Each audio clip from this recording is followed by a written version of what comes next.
पूरे सिरसा का नहीं, पूरे हरियाणा का नाम रोशन किया है। और पहले साल में ही उड़ान की उपलब्धि बहुत ही मायने रखती है। तो इनकी तरफ से भी आपको बहुत बहुत मैं धन्यवाद देना चाहूंगा।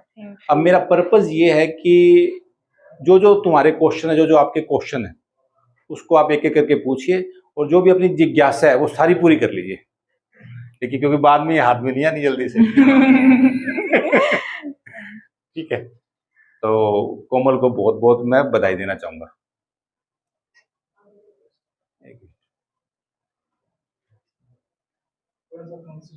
ठीक है, और इसमें सभी ग्रुप के लोग हैं, +1 वाले बच्चे भी हैं, +2 वाले बच्चे भी हैं, ग्रेजुएशन वाले बच्चे भी हैं और आफ्टर ग्रेजुएशन वाले बच्चे हैं, और सोसाइटी के हर कोने से बच्चे हैं। तो उनके अलग अलग प्रश्न है, किसी का मौलिक प्रश्न है, किसी का एडवांस प्रश्न है, लेकिन प्रश्न कोई भी इंफीरियर नहीं होता है, प्रश्न सारे महत्वपूर्ण होते हैं।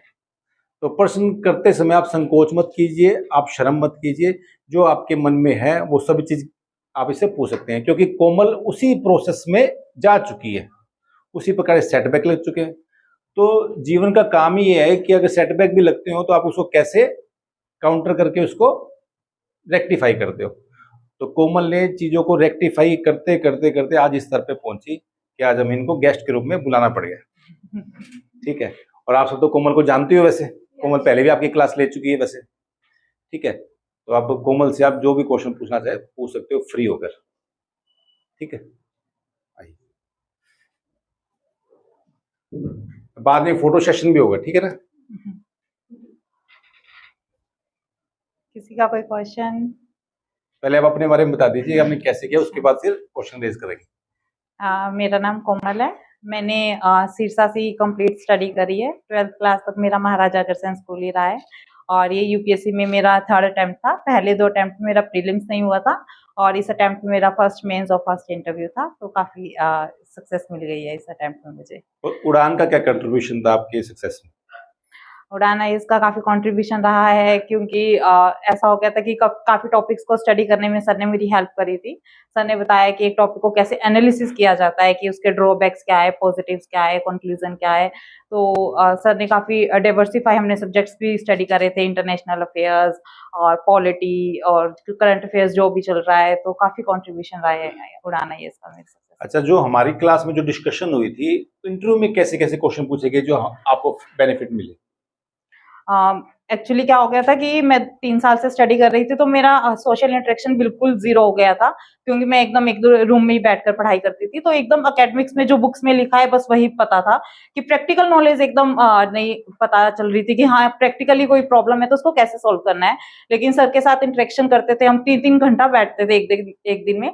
तो सर बताते थे कि हाँ प्रैक्टिकली ऐसे ऐसे इश्यूज हैं अपनी सोसाइटी के अंदर, और उसको ऐसे सोल्व किया जाता है। तो प्रैक्टिकली काफी नॉलेज सर ने मेरी इन्हांस करी थी, और आंसर स्ट्रक्चर में भी इम्प्रूव किया था, कि आंसर देते टाइम कैसे सबसे पहले आपको स्टार्ट क्या करना है, और आपका थिंकिंग बेस क्या होना चाहिए कोई भी आंसर देते टाइम। बहुत बढ़िया। और क्वेश्चन कौन कौन से पूछे गए इंटरव्यू में जो हमने डिस्कशन किए?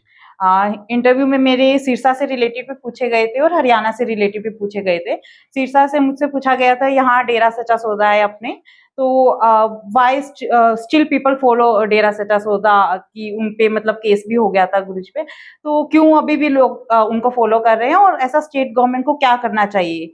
तो ये था, और ये हमने डिस्कस भी ऐसा किया था। और हरियाणा से रिलेटेड था कि हरियाणा में mainly wheat and rice he grow करते हैं, उसकी वजह से हमारा ग्राउंड वाटर डिप्लीट होता जा रहा है। तो हरियाणा गवर्नमेंट ऐसे क्या स्टेप्स ले रही है कि हम क्रॉप डाइवर्सिफिकेशन कर सके अपनी स्टेट में। तो हमने ये काफी अच्छे से टॉपिक डिस्कस किया था। स्पेशली हमने विलेजर्स को कॉल कर करके पूछा था फार्मर्स से कि हाँ एक्चुअल में गवर्नमेंट क्या कर रही है और ग्राउंड लेवल पे क्या इंप्लीमेंट हो रहा है। तो वो एकदम प्रैक्टिकल नॉलेज मेरी हेल्प भी करी, कि हाँ आंसर देते टाइम भी मैंने बताया कि सर हमने खुद ने विलेजर से ऐसे इंटरेक्ट किया था, फार्मर्स का ये इशू है, फार्मर्स का गवर्नमेंट ये स्टेप ले रही है, और ये फार्मर्स के लिए हेल्प भी कर रहा है। और एक बात और आपको बता देता हूँ मैं, इसके सबसे ज्यादा जो नंबर आएंगे ना परसेंटेज में, इंटरव्यू में बहुत आएंगे इसके, क्योंकि इसने प्रैक्टिकल एप्लीकेशन करके बताया, जो इनको मैं कंटिन्यू सिखाता हूँ। चलो ये बहुत बढ़िया। और ये तो मैंने तो गांव वालों को फोन कर करके पूछा था कि गांव में क्या प्रॉब्लम चल रही है, चिट्टा क्या होता है। अब बलवंत जी बैठे हैं, बलवंत जी से स्पेशल चिट्टे का पूरा केमिकल कंपोजिशन पूछा हमने, क्योंकि सिरसा और सिरसा वाले रीजन में चिट्टा काफी फेमस है। तो हमने जुडिशरी के लोगों से, हर चीज से पूछा कि क्या कैसे है। तो पूरा मतलब प्रैक्टिकल जा जाके डेली 2-2, 3-3 घंटे हम बैठते थे, पूरा महीना मतलब कि पता नहीं चलता था। लेकिन इसके अंदर क्यूरियोसिटी बहुत ज़्यादा थी। तो टैलेंट इसी के है, हम तो माध्यम है, लेकिन उस माध्यम में कई लोग माध्यम बन जाते हैं। अब मैं सोच लूँ उड़ान आईएएस भी एक माध्यम है, तो ऐसा गलत होगा, कि उड़ान आईएएस को भी क्रिएट करने में कई लोगों का हाथ है। इसके सिलेक्शन में भी लाने के लिए बहुत लोगों का हाथ है। तो इसलिए हम सब लोगों के आभारी रहेंगे, कोमल और मैं, और सब लोगों के प्रति ग्रेटिट्यूड हम फील करते हैं। तो बहुत बहुत धन्यवाद आपका। अब आप कोमल, आपके हवाले है। ठीक है, आप पूछिए क्वेश्चन। आप कोई भी बेसिक से बेसिक हाँ। क्वेश्चन आप वो पूछ सकते हैं। मुझे पता है इनिशियल स्टेज होती है प्रिपरेशन की, तो बिल्कुल ऐसे कहते हैं स्टूपिड क्वेश्चंस भी आते हैं माइंड में कि ऐसे ये क्या करे, तो आराम से पूछ सकते हैं। मैं खुद इस स्टेज से गुजरी हूँ, तो मुझे पता है कि हाँ माइंड में क्या चलता है, तो आप कुछ भी पूछ सकते हैं मुझसे, कोई हेजिटेट मत करिएगा। मैम आपका रूटीन क्या था प्रिपरेशन के टाइम में? रूटीन मेरा था कि मैं मॉर्निंग में 6 या 7 ओ क्लॉक उठ जाती थी। मतलब मेरे फादर जब भी मॉर्निंग वॉक पे जाते थे, कि समर में जल्दी जाते थे, तो 6 ओ क्लॉक उठ जाना था। और फिर मेरा न्यूज़पेपर मैं पढ़ती थी कंप्लीट, तो 1 या 1.5 घंटा मेरा न्यूज़पेपर में लग जाता था। फिर मैं क्लास लगा लेती थी, कुछ सेल्फ स्टडी करती थी। तो मेरा ये शेड्यूल रहता था कि एक दिन में मुझे 2 सब्जेक्ट करने हैं, सिर्फ 2 सब्जेक्ट। मैं ऐसे एक दिन में सारे सब्जेक्ट्स को कवर नहीं करती थी। 2 सब्जेक्ट का लेती थी, और 1 वीक में मुझे ऐसा था 1 सब्जेक्ट कवर कर देना है मुझे। तो एक दिन में 2 सब्जेक्ट किया, एक हाफ मतलब आफ्टरनून से पहले कर लिया और एक आफ्टरनून इवनिंग में कर लिया। तो और वीकली मुझे टेस्ट देने होते थे, मेरा ये शेड्यूल था और ये कंसिस्टेंटली यही शेड्यूल मतलब पूरा 1 साल मेरा यही चला था कि सुबह उठना है, न्यूज़पेपर पढ़ना है, थोड़ा स्टडी करना है आफ्टरनून तक, इवनिंग तक दूसरा सब्जेक्ट करना है और वीकली टेस्ट देने हैं।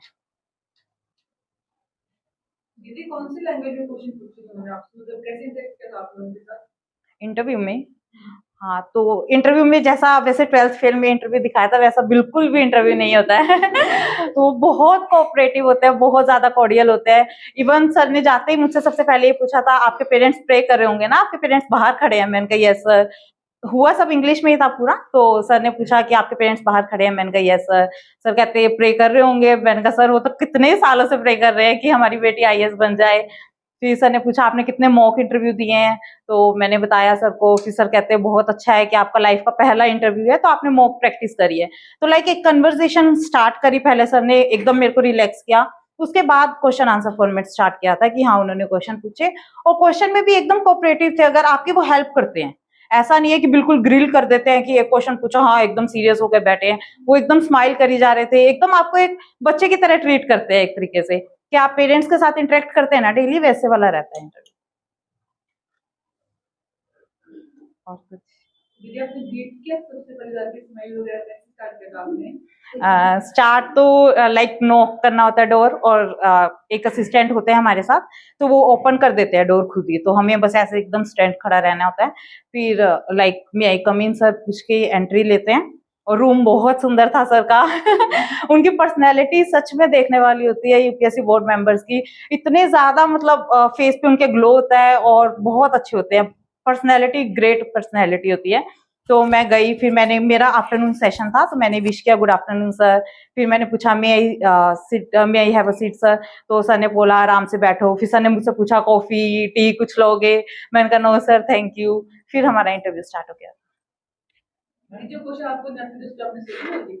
हाँ आराम से, वो एकदम ऐसा नहीं है कि वो वापस पूछेंगे, अगर नहीं आ रहा है तो वो आराम से एक्सेप्ट कर लेते हैं कि sorry sir I will read this topic again. तो वो एक्सेप्ट कर लेते हैं, ऐसा नहीं है कि हाँ नहीं आंसर बताओ, ऐसा नहीं है। 5 मेंबर्स थे मेरे। चेयरमैन सर थे, संजय वर्मा सर का बोर्ड था मेरा, और 1-2 हाँ 2 मतलब मेल मेंबर थे और 2 फीमेल मेंबर थे मेरे बोर्ड में, तो टोटल 5 मेंबर होते हैं। मैम ऐसे क्वेश्चन तो नहीं पूछते सीढ़ियाँ पे चढ़ के आए हो आप? नहीं नहीं बिल्कुल भी ऐसे क्वेश्चंस नहीं पूछते हैं।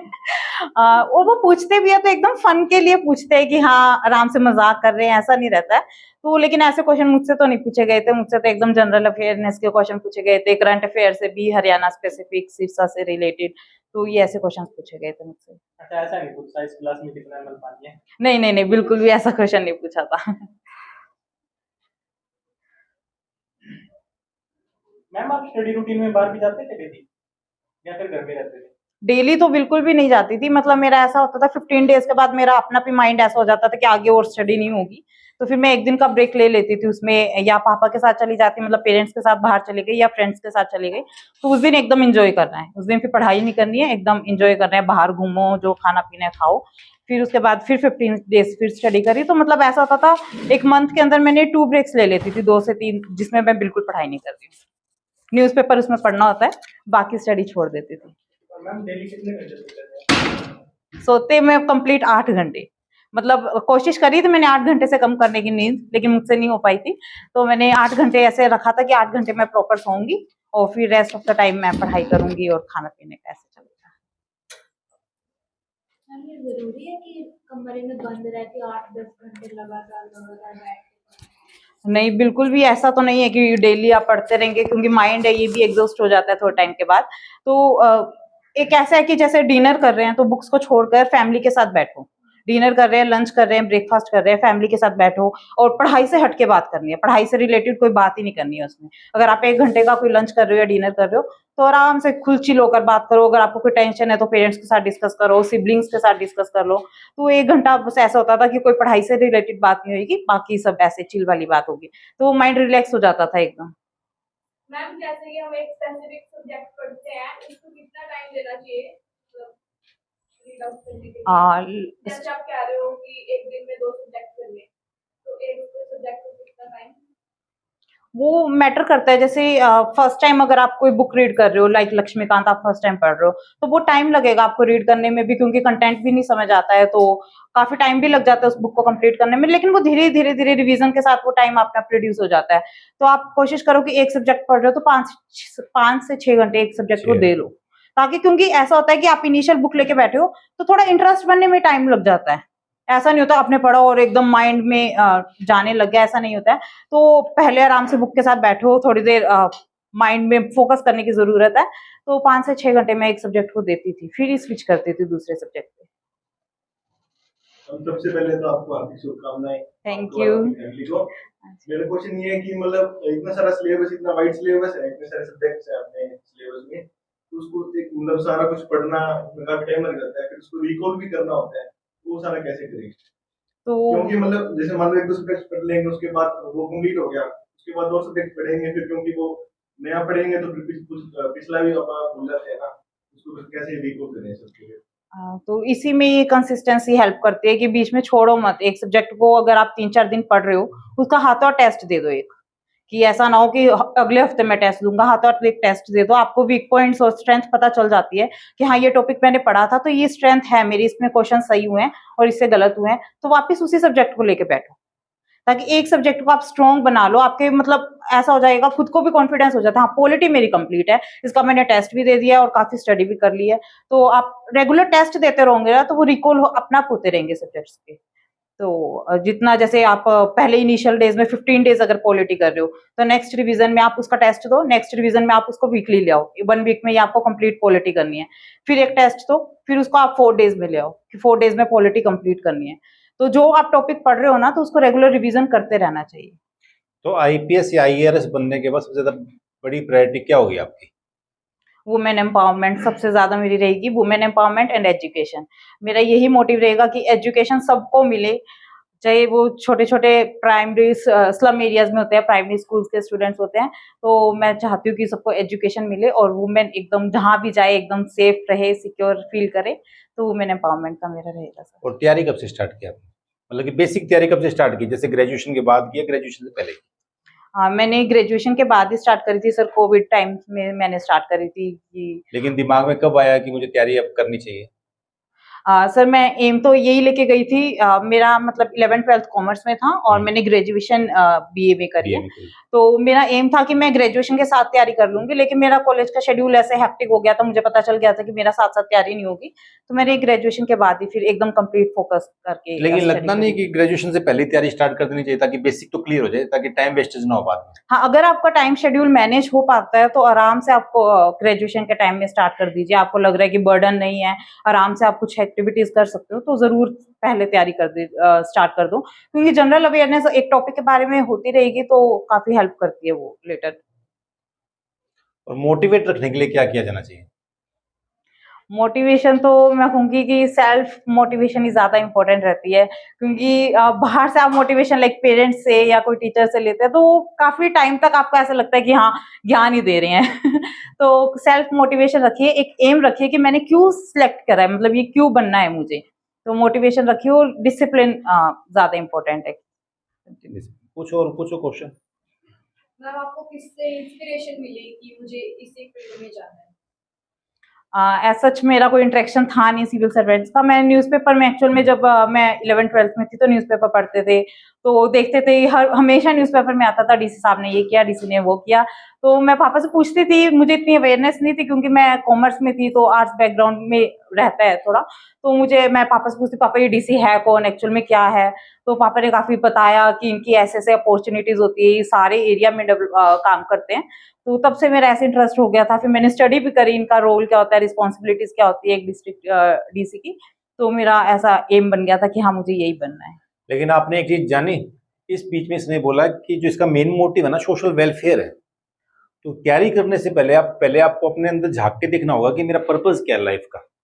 अगर पर्पस आपका पैसा कमाने का है, पावर हासिल करने का, तो ये सर्विस वो नहीं है। इस सर्विस में पावर आपको इसलिए दी जाती है ताकि आप अपने पावर को यूज इसलिए कर सके ताकि आप सोशल वेलफेयर के काम कर सको। तो सबसे पहले जो इसका जो एक भाव था ना वही पवित्र था। यस सर, जब पवित्र भाव होता है तो भगवान भी साथ में देते हैं। ये मुझसे कई बार बोलती है, सर मैं कितने लोग फेल होते हैं क्योंकि मेरा डर ही बैठ गया था मन में कि हाँ किसी भी स्टेज पे मैं फेल हो सकती हूँ। मैंने इससे बोला कि ये बताओ पास कितने लोग होते हैं? 800-900 पास होने में तुम एक हो, बाकी 799 सीटें किसी और की। तो यही है कि हाँ आप इंटेंट अच्छा रखिए। अगर आप पावर या पैसा देख के अगर इस जॉब की तरफ जाएंगे ना तो आप ज्यादा देर अपने आप को मोटिवेट नहीं कर सकते, बिल्कुल भी नहीं कर पाओगे, क्योंकि स्टडी ऐसी है कि आपको ऐसा लगेगा पावर के पीछे क्या ही इतने घंटे अपनी या यूथ ईयर्स अपने गंवाने, तो आपको ऐसा लगेगा मैं प्राइवेट जॉब कर लूं, पैसा तो वहां पर ज्यादा है, गवर्नमेंट जॉब में इतना पैसा नहीं है जितना प्राइवेट जॉब में है अवेलेबल। लेकिन वो वही है कि आप इंटेंट सोशल वेलफेयर करके सोचिए कि आप सोसाइटी में कोई इशू देख रहे हैं तो ऐसा सोचिए कि मैं ये कैसे सोल्व कर सकती हूँ, तो वो आपकी मोटिवेशन ज्यादा हेल्प करेगी instead of thinking about power and money. और दूसरी साथ में एक बात हो रहा है कि आपको अपनी अप्रोच प्रैक्टिकल रखनी पड़ेगी कि बाहर की चीजों से कैसे मतलब कि बुक की स्टडी को लिंक करूं मैं। सिर्फ बुक के ऊपर डिपेंड है तो बोरियत जल्दी फील होगी। अगर बाहर भी स्टडी करेंगे ना कि आप रोड पे जा रहे हैं, ट्रैफिक देख रहे हैं, कानून व्यवस्था देख रहे हैं, तो उससे भी लिंक कीजिए बुक्स को, तो ज्यादा इजी हो जाएगा, ज्यादा क्यूरियोसिटी पैदा होगी, तो इससे ज्यादा सोल्यूशन हो जाएगा। ठीक, और पूछो क्वेश्चन। मैम आपको नहीं लगता कि मतलब आज के टाइम में ज्यादातर लोग क्या है यूपीएससी के पीछे ही भागते हैं, तो मतलब अगर जिनका इंटरेस्ट नहीं है ना यूपीएससी में, उनसे अगर पूछा जाए तो वो लोग ये बोलते हैं कि बहुत ज्यादा हाइप बनी हुई है इसकी, ये ओवररेटेड है, तो आप क्या सोचते हो इस बारे में?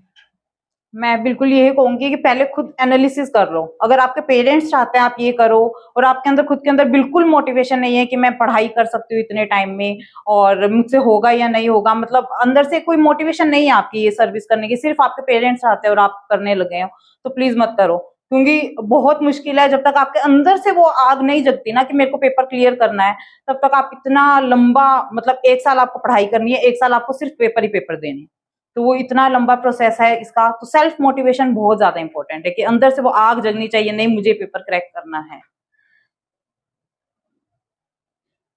सोशल मीडिया से कैसे दूर रहते हो?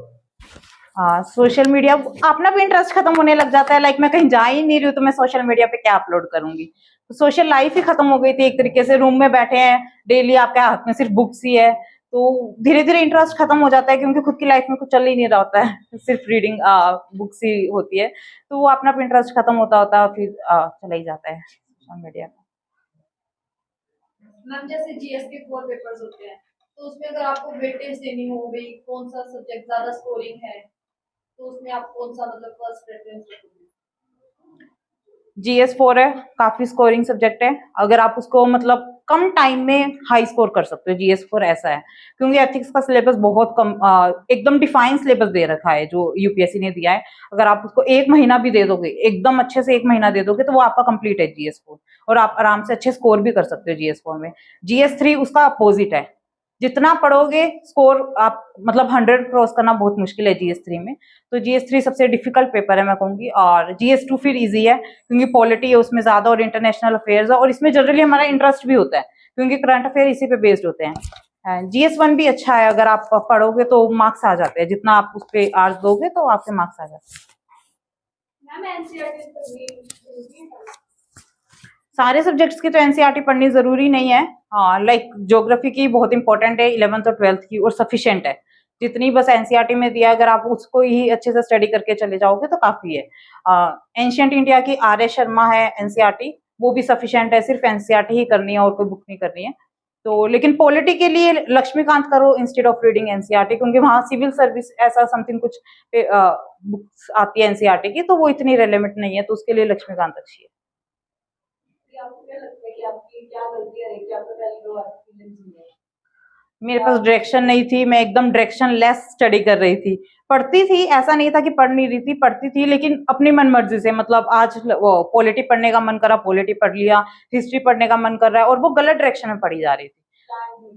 हाँ, कुछ भी प्लान नहीं था, कोई डायरेक्शन नहीं थी, ये नहीं पता था कि मुझे मॉक टेस्ट कितने सोल्व करने हैं, यूपीएससी एक्चुअल में चाहता क्या है। एक कैंडिडेट से उसका ऐसा मोटिव नहीं है कि आप बुक्स पढ़ पढ़ के पेपर देने चले जाओ, उसकी एक स्ट्रेटेजी है यूपीएससी के माइंड में, तो वो स्ट्रेटेजी को मैं समझ नहीं पा रही थी। तो वही 2 अटेम्प्ट्स में मेरा था कि मैं मॉक टेस्ट भी इतने प्रैक्टिस नहीं किए थे और डायरेक्शन भी नहीं मिली थी मुझे। हार्ड वर्क तो था, स्मार्ट वर्क नहीं था। हाँ, इन शॉर्ट सही किया सर ने।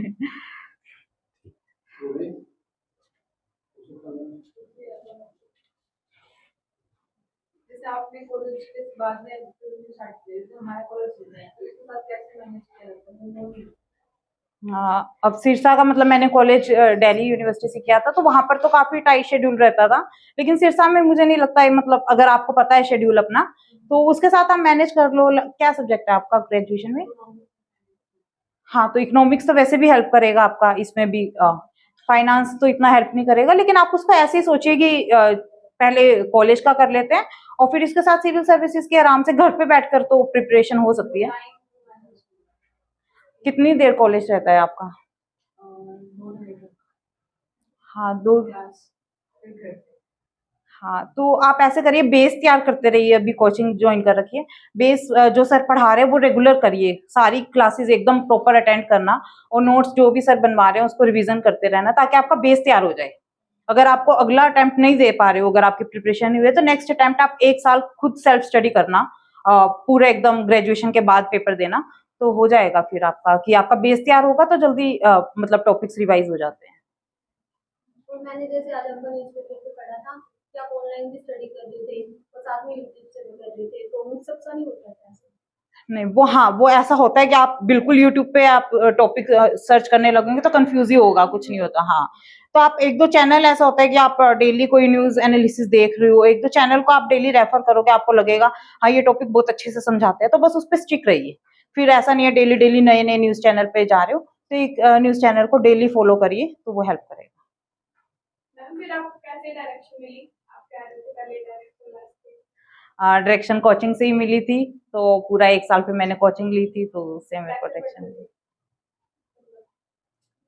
तो उसमें वही था कि मेरा शेड्यूल बन गया था एक्चुअल में, कि हाँ 3 घंटे मुझे क्लास लेनी ही लेनी है, तो शेड्यूल बन गया था रेगुलर, और मॉक टेस्ट भी देने ही होते थे, वीकली टेस्ट मतलब कंपलसरी कर दिया था। पापा ने ऐसे कह दिया था कि टेस्ट देने ही देने हैं, चाहे आपके 0 नंबर आए लेकिन टेस्ट देना ही देना है। तो और पापा हमेशा पूछते भी थे मुझसे कि कितने नंबर आए कितने नहीं, तो वो मेरे अंदर डर भी रहता था कि स्कोर अच्छा करना है, नहीं तो पापा के सामने बेइज्जती हो जाएगी।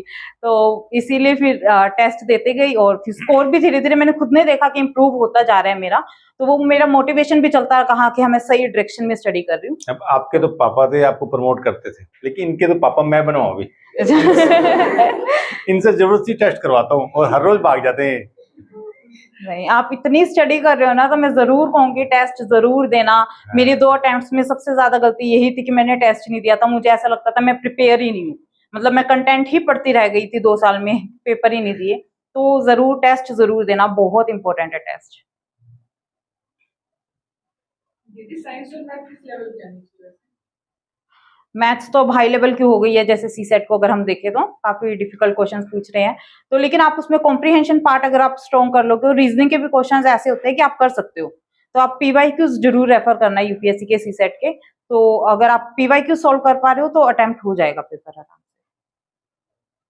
फेलियर से रीस्टार्ट वाला फेज। बहुत मुश्किल, बहुत ज्यादा मुश्किल।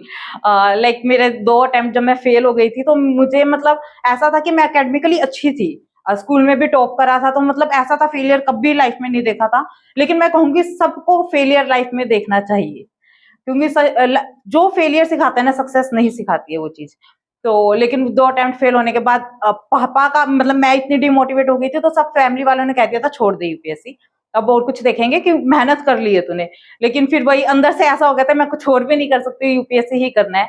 तो फिर 1 साल मैंने ये सोचा था कि हाँ प्रॉपर अच्छे से स्टडी करूंगी और ये आर या पार वाला रहेगा, लास्ट अटेम्प्ट दूंगी, हो गया तो ठीक, नहीं हुआ तो ठीक। लेकिन इसमें मुझे 100% देना था अपना, मतलब इसमें कोई स्कोप छोड़ना नहीं था इसमें। तो फिर मैंने एकदम 1 साल अच्छे से स्टडी करी, सारे सोशल फंक्शंस छोड़ दिए थे, बस ऐसा था पढ़ाई और मैं बस।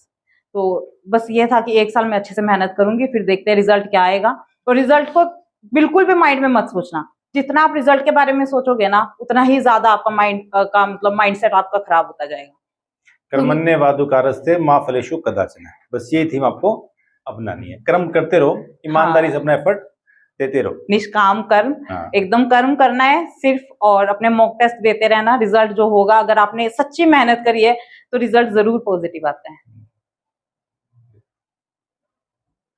और मैम जैसे प्रिपरेशन करते हैं तो स्टडी तो मतलब करनी ही होती है, इसके अलावा आपको क्या लगता है क्या क्वालिटी चाहिए जिसके थ्रू हम पहले अटेम्प्ट में ही क्लियर कर सकते हैं?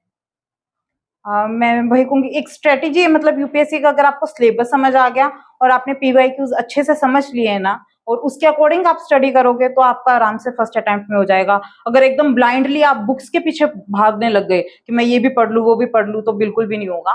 तो आप पहले यूपीएससी का सिलेबस उठाओ, उसको जितना याद हो सके याद करो, फिर उसके बाद करंट अफेयर्स पढ़ो उसी के अकॉर्डिंग, और पीवाईक्यूज देखते रहना कि यूपीएससी एक्चुअल में चाहता क्या है, कितनी डेप्थ ऑफ नॉलेज चाहिए एक टॉपिक को लेकर। तो इन दोनों को चीज को जरूर रेफर करना, तो आप आराम से फर्स्ट ईयर में मतलब आपका हो जाएगा। और जो ऑप्शनल सब्जेक्ट हमें चूज करना होता है वो सिर्फ इंटरेस्ट के बेसिस पे करना चाहिए या फिर कोई और भी की पॉइंट्स होते हैं? इंटरेस्ट एक मेजर फैक्टर है लेकिन ओनली फैक्टर नहीं है। तो आप इंटरेस्ट देखिए, मटेरियल अवेलेबिलिटी देखिए कि आपके पास मटेरियल है या नहीं उसको रेफर करने के लिए, कि आप कोई ऐसे ही ऑप्शनल लेके बैठ गए जिसके लिए मटेरियल ही नहीं है पढ़ने के लिए। तो मटेरियल देखिए, गाइडेंस जरूर देखिए कि आपके पास गाइडेंस है या नहीं उस सब्जेक्ट को रेफर करने के लिए। और इंटरेस्ट हाँ मेजर अब फैक्टर है। इनका बैकग्राउंड देखिए, +2 कॉमर्स से हाँ। और बीए में आर्ट्स से, उसके बाद एमए पॉलिटी से, और ऑप्शनल क्या लिया, एंथ्रोपोलॉजी। एंथ्रोपोलॉजी। कोई लिंक ही नहीं है दूर दूर तक। हाँ मतलब मैंने ऐसा ही था, मेरे मॉक में भी ये पूछे जा रहे थे कि मैंने सारे सब्जेक्ट्स पढ़ लिए थे एक तरीके से, क्योंकि मेरा आर्ट्स में मतलब ग्रेजुएशन में अलग, पोस्ट ग्रेजुएशन में अलग, और इसमें ऑप्शनल अलग था। तो वो ऑप्शनल मैंने इसीलिए एंथ्रो चूज किया था क्योंकि मेरे पास थोड़ी गाइडेंस अवेलेबल थी और मटेरियल भी था इसका। और जैसे जैसे मैंने पढ़ा तो वो इंटरेस्ट अपना मेरा डेवलप हो गया था उसमें, मुझे ऐसा था कि मैं पढ़ सकती हूँ ये सब्जेक्ट। एक्चुअली क्या है, सब कुछ हमारे आसपास ही है, बस हम उसको आइडेंटिफाई करना है कि क्या है। बेसिकली सब चीज हमारे ब्रह्मांड से जुड़ी है हम लोगों की, बस हम थोड़े अनभिज्ञ हो जाते हैं कि ये हमें नहीं आता, ये हमें आता है। आता सब कुछ आपके अंदर ही है, इससे ये निष्कर्ष निकला। और क्वेश्चन कोई? चेष्टा, तुम तो बहुत क्वेश्चन पूछती हो, तो सुन बैठी हो तुम। तैयारी के जो प्रिपरेशन करते हैं उसके दौरान ऐसा होता है कि रिश्तेदार ताने मारते आते, तो उससे कैसे डील करेगी? मैंने तो लिटरली उनसे बोलना ही छोड़ दिया था। मतलब ऐसा हो गया था कि मैं रिलेटिव्स को भी पता चल गया था ये बात ही नहीं करेगी किसी से, क्योंकि मतलब पेरेंट्स का काफी सपोर्ट था। क्योंकि ये हो गया था कि मैं खुद भी ऐसा डाउट हो गया था माइंड में कि हाँ 2 अटेम्प्ट्स फेल हो गए हैं तो थर्ड में होगा या नहीं होगा। तो इसमें सिर्फ ये था कि मैं पेरेंट्स के साथ बात करूंगी, रिलेटिव्स के मतलब सोशल इंटरेक्शन मैंने छोड़ दिया था ज्यादा। कि ऐसा था क्योंकि मेरे पेरेंट्स थे वो हमेशा सपोर्टिव थे, और उनका मतलब इतना कॉन्फिडेंस था कि वो हमेशा ये कहते थे तू ना पढ़ाई कर लेकिन तेरा हो जाएगा, उनका ऐसा था। तो मतलब पेरेंट्स मेरे लिए कहूंगी मैं मेजर वो था कि पॉजिटिव इन्वायरमेंट बना के रखा। तो लेकिन वो ताना है वो सुनिए और इग्नोर करिए, एक कान से सुनो एक कान से और निकालो। सबसे बड़ी बात इसकी ये थी कि इसने अपने आप से कभी चीटिंग नहीं की, अपने प्रति ऑनेस्ट रही है। तो अपने प्रति ऑनेस्ट होना भी बहुत जरूरी है। आपने कोई लाइब्रेरी ज्वाइन की थी या फिर आप घर पे पढ़ते थे? घर पे ही मैंने किया था कंप्लीट। जैसे घर पे वो होती है डिस्ट्रीब्यूशन, तो डिस्टर्ब बहुत करते हैं, कभी कोई आ गया कभी कोई आ गया। हाँ लेकिन ऐसा नहीं था, मतलब मुझे तो अपना एक रूम मिल गया था, तो कोई आता भी था तो मैं अपने रूम का गेट बंद कर लेती थी। तो मतलब मैं अपना ऐसा था कि रूम में ही बैठ कर पढ़ना है मुझे। मतलब कि आपको 1-2 साल तो अपने नाते रिश्ते नाते तोड़ने पड़ेंगे। इमोशनल इम्बैलेंस होना इस सर्विस में बहुत जरूरी है। इमोशनल अगर बैलेंस हो ना तो काफी चीजें सोल्यूशन हो जाती है। बस अपने अंदर ही रहिए, अपने भी स्टडी करते रहिए, कौन क्या बोलते है क्या नहीं बोलते उससे कोई मतलब नहीं होना चाहिए। लेकिन पेरेंट्स का इसमें कोऑपरेशन बहुत जरूरी है, कि पेरेंट्स ही समझ सकते हैं किसी का दुख दर्द। तो ना ताऊ, ना चाचा, ना मामा, ना दोस्त, ना रिश्तेदार, तो पेरेंट्स ये जो सबसे ज्यादा उस चीज को फील कर सकते हैं। ठीक है दिव्यांशी, तुमने एक भी क्वेश्चन नहीं पूछा, तो वहां पर क्या करोगे? यूपीएससी में कोई और आंसर दे के आएगा? तो जो क्वेश्चन पूछना था मुझे उसमें पूछ लिया। ठीक है भूमि, तो हमें आपसे इंटरव्यू में क्या पूछ लिया? इंटरव्यू में काफी क्वेश्चंस थे करंट, लाइक वो ऐसा एक कन्वर्सेशन मोड में रखना चाहते हैं। वो देखते हैं कि अवेयरनेस है या नहीं है।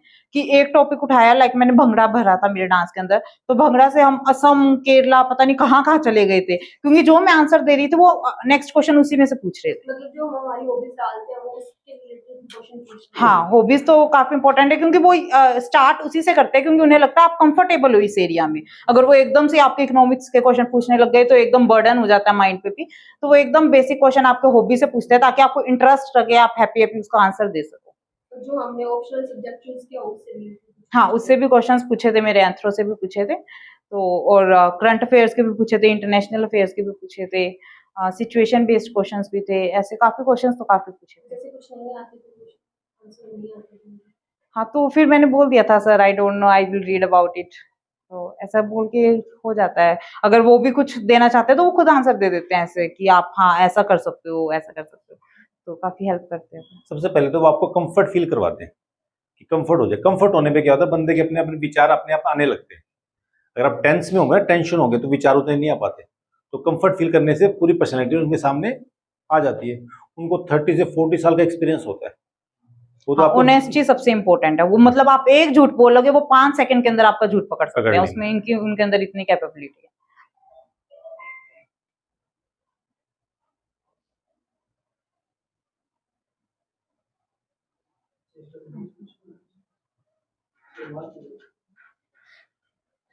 मैम आपने अपनी हॉबी कैसे आइडेंटिफाई करी थी? मतलब कि हॉबी से भी पूछते हैं ना, उनसे आगे आगे बहुत सारे क्वेश्चन पूछ लेते हैं, तो आइडेंटिफाई कैसे करें? उसमें हॉबी में यही है कि सच में जिसमें आपका इंटरेस्ट हो ना, सिर्फ वही हॉबी में लिखना। सिर्फ शो ऑफ के लिए तो बिल्कुल भी मत लिखना कि हाँ मैं ये लिख देता हूँ। तो हॉबी में मतलब मेरे को भंगड़ा करना सच में अच्छा लगता था, तो मैंने वो फील किया था। और मेरा मतलब मैंने एनजीओ भी ज्वाइन किया हुआ था, तो मुझे अंडर प्रिविलेज स्टूडेंट्स को पढ़ाना काफी अच्छा लगता था। तो मैंने सिर्फ ये 2 ही हॉबी लिखी थी। मैंने ऐसे नहीं था पेज ही भर दिया जैसे हो। आपने भंगड़ा लिखा था, फिर आपको उसमें पता है कि आगे जो क्वेश्चन पूछेंगे तो उनके बारे में आपको पूरी नॉलेज थी भंगड़ा के बारे में? हाँ, मतलब ऐसा थोड़ा बहुत तो ऐसे कंप्लीट इंटरव्यू के लिए प्रिपरेशन करनी पड़ती है, कि जो आपने डेफ में वर्ड्स लिखे हैं उसके लिए आप प्रॉपर माइंड में ये देखिए कि क्या क्या क्वेश्चन बन सकते हैं और उसका आंसर मैं कैसे दूंगी। तो आपको कंप्लीट स्टडी करनी पड़ती है। ऐसा नहीं है भंगड़ा लिख के छोड़ दिया, उसके बारे में पढ़ना पड़ता है। भंगड़े के ऊपर भी हमने डीप स्टडी की थी। हाँ इन्होंने बोला भंगड़ा मतलब भांग से आया ये। हाँ अब एक्चुअली जो क्वेश्चन होता है डेफ होता है, उसमें पता चल जाता है कि कहाँ कहाँ से एक्चुअली क्वेश्चन जो पूछने का जो तरीका होता है, लिंकेज करके पूछते हैं वो। वर्टिकल एनालिसिस और हॉरिजॉन्टल एनालिसिस और प्लस प्रैक्टिकल नॉलेज, ये 3-4 चीज आपने कवर कर ली ना, तो सिस्टम सेट हो जाता है उसमें। तो ऐसी बड़ी बात नहीं है। तो जैसे वो ये भी तो पूछता है, जैसे आप अगर आईएएस बन गए उसके बाद आप क्या करोगे? नहीं, मतलब वो ऐसा क्वेश्चन ऐसा नहीं है कि वही क्वेश्चन पूछेंगे, ऐसा नहीं था। मतलब मुझसे तो ये पूछा था कि आप एक डिस्ट्रिक्ट मजिस्ट्रेट हो एक डिस्ट्रिक्ट के अंदर, तो वहां पर अर्थक्वेक आ गया, तो आप क्या क्या स्टेप्स लोगे। तो मतलब ऐसे सिचुएशन बेस्ड क्वेश्चन पूछते हैं वो। तो उसमें वो खुद भी हेल्प कर देते हैं। हाँ, आप ऐसे भी कर सकते हो, आप ऐसे भी मतलब जो आप आंसर दे रहे हो। तो काफी ऐसे अच्छा था। पूछिए आप भी। मेरा तो मैम यही था कि अराउंड आपने बोला कि 8 to 10 आवर्स प्रिपरेशन करना होता है। हाँ जी, हाँ। तो जनरली स्टूडेंट्स मुझसे ये डिस्कस कर रहे थे, मैम 8-10 घंटे बैठना ही पड़ेगा, तो ये एबिलिटी बेस्ड नहीं हो सकता क्या कि कोई जल्दी गेन कर पा रहा है उस चीज को? कोई टॉपिक को 2 घंटे लेके बैठ रहा है, कोई अगर 45 मिनट्स में भी कर रहा है, तो अगर उसके पास कम टाइम है तो वो 4 आवर्स पर डे से स्टार्ट कर सकता है, 2 आवर्स से भी कर सकते हैं। ये हो सकता है या नहीं?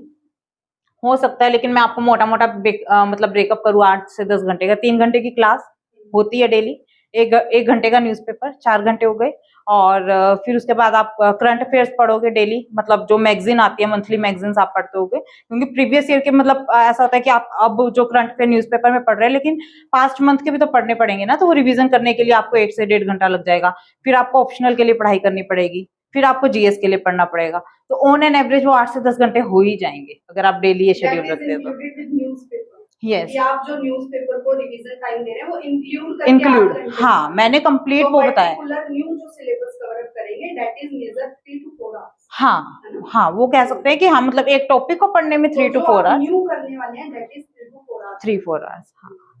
मैंने वो डेली शेड्यूल का बताया था कि हाँ 8 से 10 घंटे हो जाते थे मुझे पढ़ने। एक जो जैसे स्पेसिफिक सिलेबस है जैसे पॉलिटी इकोनॉमी, पॉलिटी नहीं इंक्लूड करेंगे, इकोनॉमी हो गया, साइंस एंड टेक्नोलॉजी हो गया, तो पर्टिकुलर क्वेश्चंस जो नॉन बैकग्राउंड से हैं वो ये रिलीफ में रह सकते हैं कि करंट से रिगार्डिंग वो ज्यादा इन बेसिस पे क्वेश्चन जो है वो डालते हैं कि उससे कोरिलेट करके ही साइंस एंड टेक्नोलॉजी इकोनॉमिक्स के रिगार्डिंग पूछेंगे। हाँ, मैं इकोनॉमिक्स के लिए ये चीज नहीं कहूंगी कि करंट अफेयर्स का है, क्योंकि इकोनॉमिक्स के लिए बेस होना बहुत इंपॉर्टेंट है, क्योंकि इकोनॉमिक्स का करंट अप्लाइड होता है कि आपको करंट में ऐसा नहीं है कि बिल्कुल जो करंट में चल रहा है वो एग्जैक्ट पूछ लेंगे, वो अप्लाइड बेस्ड क्वेश्चंस पूछते हैं। अगर आपका बेस क्लियर है तभी आप वो इकोनॉमिक्स के क्वेश्चन करेंगे। लेकिन साइंस एंड टेक में मैं कहूंगी कि सिर्फ करंट अफेयर है, उसमें आपको ऐसा नहीं कि मुझे भी नहीं आती थी इतनी डीप स्टडी, फिजिक्स वगैरह मुझे नहीं आती, केमिस्ट्री भी नहीं आती, तो उसमें साइंस एंड टेक का एकदम करंट अफेयर है, जो करंट अफेयर में है वही पूछेंगे। और एग्रीकल्चर रिलेटेड, हाँ, एग्रीकल्चर में भी, हाँ, एनवायरमेंट का भी करंट अफेयर ज्यादा इंपॉर्टेंट है। न्यूज़पेपर में कैसे हम देखेंगे कौन सी न्यूज़ इंपॉर्टेंट है कौन सी नहीं? यूपीएससी सिलेबस, जैसे ही आपने यूपीएससी सिलेबस अच्छे से समझ लिया ना एक एक टर्म को, तो आपने पता चल जाएगा कि हाँ ये एग्जाम में क्वेश्चन पूछ सकते हैं, और ये वाला ऐसा है कि पॉलिटिक्स वाली न्यूज है तो आप उसको इग्नोर कर सकते हो आराम से। सिलेबस और क्वेश्चन पेपर से पूरा निष्कर्ष निकल जाएगा। नहीं, एक जो ये सी सेट का डर होता है बच्चों के मन में कि मैथ पर्टिकुलर है ना, तो जैसे लास्ट जो मैथ आया था सी सेट के अंदर वो एक कॉम्पिटिटिव लेवल का से बाहर था, हाँ, है ना, डेट हाँ, वाज हाँ। मास्टर्स वाले स्टूडेंट्स होते हैं उस रिगार्ड में उन लोगों ने पूछा था। तो इस जगह यहाँ थोड़ा सा ये रिलीफ हो सकता है क्या, रीजनिंग और जो कॉम्प्रिहेंशन इंग्लिश का क्वेश्चन आता है उस पे ज्यादा ध्यान देंगे या कवर अप हो सकता है कि थोड़ा मैथ का कर ले, बिल्कुल आराम से तो हो सकता है रिलीफ ये रह चीज। सकते हैं। हाँ, बिल्कुल आराम से हो सकता है। मेरा भी मैथ्स इतना ज्यादा स्ट्रांग नहीं है, बेसिक क्वेश्चंस हो जाते थे मुझसे, लेकिन उसमें भी ये है कि आपको 2 घंटे मिलते हैं, 2 घंटे में आपको वो आइडेंटिफाई करने पड़ेंगे क्वेश्चंस, कि आपको कौन सा स्किप करना है, पढ़ते ही आपको समझ आना चाहिए मेरी पहुंच से बाहर है, ये मैं कर सकती हूँ। तो आप वो प्रैक्टिस यही है, डिमांडिंग प्रैक्टिस है कि आप मॉक टेस्ट करोगे तो आपको पता चल जाएगा, लाइक परसेंटेज का क्वेश्चन है तो इस पे मैं अगर दिमाग लगाऊंगी तो क्वेश्चन हो जाएगा, क्योंकि टॉपिक मुझे अच्छे से क्लियर है। तो ऐसे टॉपिक्स आइडेंटिफाई कर लो जिस पे आप कर सकते हो। जो इजी टॉपिक हाँ, 10th तक के बेसिक टॉपिक्स होते हैं वो हम उठाएं और उठा, उनके ऊपर अपनी प्रैक्टिस हाँ, उनके ऊपर कर, लाइक जैसे परम्यूटेशन एंड कॉम्बिनेशंस है, हाँ। ये 12th लेवल में आता है, 11th 12th में आता है, इवन दो मेरे पास मैथ्स थी 12th में भी, लेकिन फिर भी ऐसा था मेरा, मतलब मैं कॉन्फिडेंस नहीं थी, कॉन्फिडेंट नहीं था मुझे ये क्वेश्चन कर पाऊंगी, तो मैंने एग्जाम में इसके क्वेश्चन देखते ही स्किप किया, क्योंकि क्वालिफाइंग पेपर है ना, तो ऐसा नहीं है कि आपको सारे क्वेश्चन सोल्व करने हैं। मुझे पता चल गया परम्यूटेशन कॉम्बिनेशन है, मेरे को इतना कंसेप्ट क्लियर नहीं है, अगर मैं करूंगी भी तो मेरा टाइम ही वेस्ट होगा, तो उसको आप स्किप करिए और जो स्ट्रॉन्ग एरिया उसको आप अटेम्प्ट करना। कोई बात नहीं, उनको कहिए वेट करें थोड़ा सा, ठीक है। मैम जैसे ये 16, 17, 18 ये 3 वाली जो एज है इसमें बेसिकली ये होता है कि स्टडी के साथ साथ बच्चे मतलब ये सोचते हैं, जैसे हम हैं सभी ये सोचते हैं कि हम रिलेशनशिप में भी आएंगे, हम स्टडी भी करेंगे, तो अकॉर्डिंग टू यू ये सब गलत है, मतलब कि रिलेशन में आना ये सब चीजें गलत है या फिर इसको मैनेजमेंट के साथ कर सकते हैं हम? गलत तो नहीं है, वही है, वो डिपेंड करता है कि इंडिविजुअल की पर्सनैलिटी पे कि आप कैसे उसको हैंडल कर रहे हैं। मेजर इशू एक स्टूडेंट की लाइफ में टाइम मैनेजमेंट का आता है, कि आप उसको टाइम मैनेज कर पा रहे हैं कि नहीं, आप स्टडी को इतना आवर्स दे पा रहे हैं, मतलब सब चीजों का आपको मैनेजमेंट अच्छी आनी चाहिए। तो अगर आपको लग रहा है कि मेरी स्टडी सेक्रीफाइस नहीं हो रही है इन चीजों की वजह से, तो आप कंटिन्यू रख सकते हैं। मैम जो आपसे इंटरव्यू में क्वेश्चंस पूछे थे आपको थोड़ा ऐसे न्यूट्रल रहते हैं या फिर आपको ऐसे कोई चीज लगी ये गलत है तो आप उसको गलत बोल दिया या फिर न्यूट्रल ही रहते हो आप? बिल्कुल न्यूट्रल नहीं, वो एक्सपेक्ट भी नहीं करते हैं कि आप बिल्कुल न्यूट्रल रहिए, क्योंकि वो पूछते हैं कि इन योर ओपिनियन, आपके ओपिनियन में क्या है। तो अगर कुछ लग रहा है कि गवर्नमेंट को इस चीज में काम करने की जरूरत है, तो आप आराम से बोलिए कि सर हम ऐसा कर सकते हैं, गवर्नमेंट ऐसा कर सकती है। तो वो आराम से, ऐसे नहीं है कि हम बिल्कुल बोल ही नहीं सकते हैं कुछ भी अगेंस्ट, तो वो एक्सेप्ट करते हैं और वो चाहते हैं कि आप कुछ बोलो।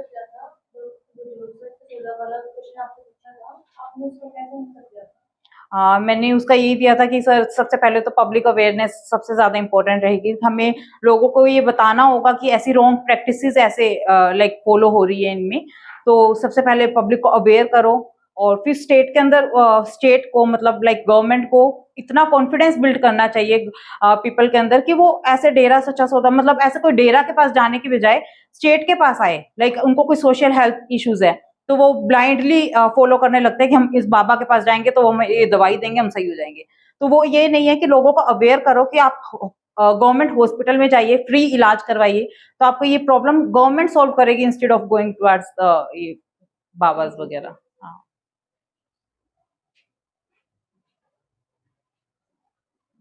हो गया, इनफ है। एक फोटो सेशन और हो जाए। ठीक।